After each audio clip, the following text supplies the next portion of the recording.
Welcome everyone to Reminac TV. This is Rachel Wild and I'm your facilitator once again. Peter, it's good to have you back. From all the episodes, want to thank all of you that have been following up to now, and I'm hoping that you are trying to get your writing organized than ever before. So for today's episode, you must have noticed that the last two episodes were covering a little bit of technique and style in writing, which is actually a very essential thing if you're going to be a good writer, because technique makes you an outstanding writer from the rest of the writers, but also it makes your work outstandingly better and different from any other kind of writing. Cool. I want us to proceed slightly in this episode. I want to wrap it up all about technique with two, and then I'm going to introduce three more elements of writing that you need to have at and on your fingertips. Now, simile. I want to talk about simile and metaphor. Simile and metaphor, something that I thought wouldn't be so important, but then at the thorough literature that I've been gathering, I noticed that you guys need to know something about simile. Now, as a young writer, you want to always create a language that will be always relatable, between you and your writers, or your readers rather, but also between the readers and the readers themselves together with your work. And so you have to establish a ground upon which we will notice your work. All right, so simile. Simile is like you want to compare something indirectly, but it is the easiest to use. Simile, you relate, you relate an idea or something to something that, well, probably it's unlike that thing. For example, as white as snow, it really doesn't mean that the thing is really snow, but if there's anything that this thing has in relation to snow, is the color that they take. Okay, that is simile. So use words like as well as. Two words, like and as. Those are the words that suggest use of simile. So for example, you could say the dark came slowly like a thief in the night.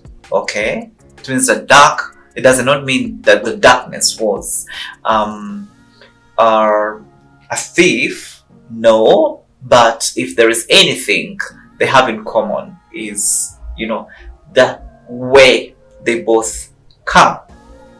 The other relating tool that you want to use is the metaphor. The metaphor, you've had people say, okay, I'm speaking metaphorically. Well, just like simile, still it's a comparison that one wants to establish about an element, relating it or comparing it to an element or an item or an object that is unlike that thing.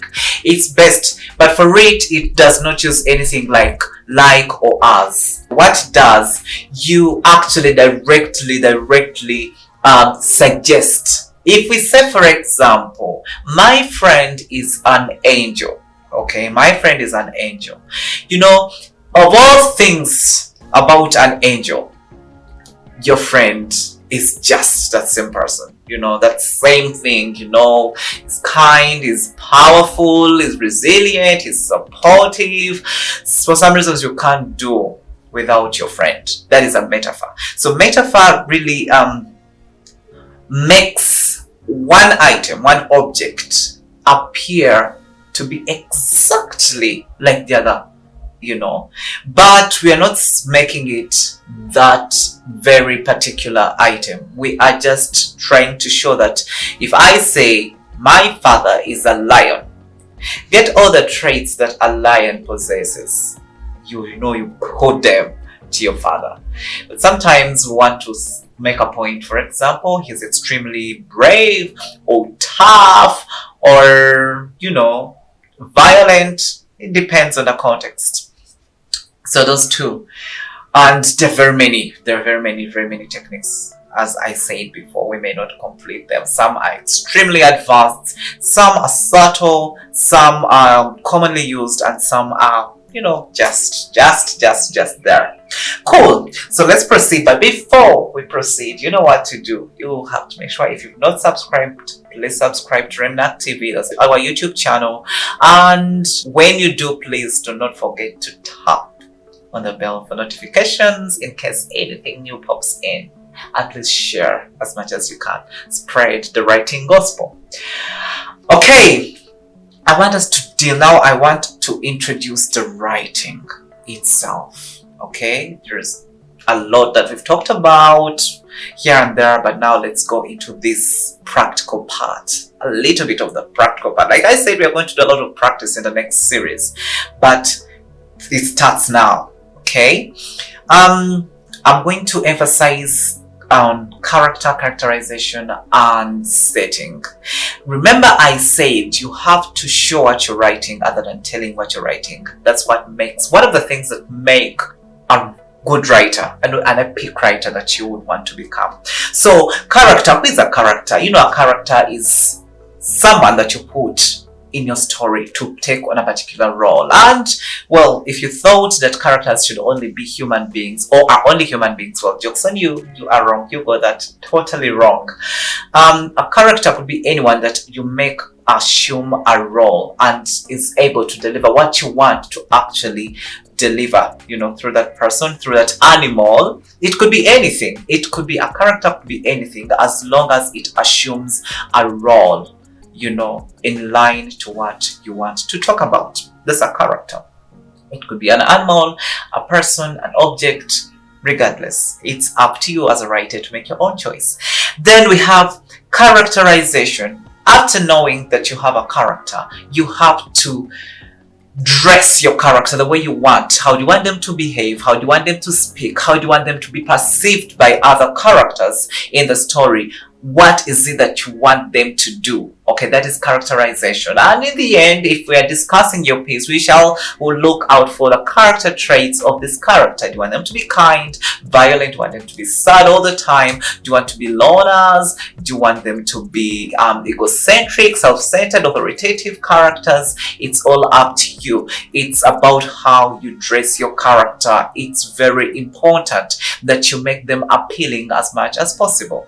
And then the setting, very important and vital. Setting in literal sense is the place, okay, where you set your story, but also the time, okay. You need to think about the time setting and what we call the physical setting, which is a place and all those things. You could set your story in World War One, back in World War One, even when you were not there. Or you could just set it in current situation. That's okay, the time setting. And you may want to set your story in Kampala or somewhere in Uganda. It's all up to you. But the most important thing that you have to do when you're dealing with all this is to make sure you keep your things plausible. Do not tell us about snow in Kampala.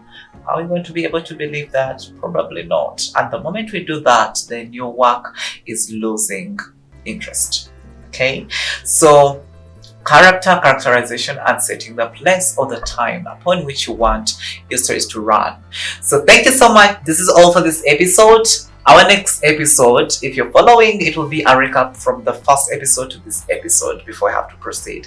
Thank you so much. Please subscribe. Do not forget to share the videos, share the views. And if you have any questions, as usual, please go to the comment section. You can make suggestions. If you have any special requests, we are more than ready to serve them. Thank you so much. Have the best of the time. We love you. Keep it right your world. Bye.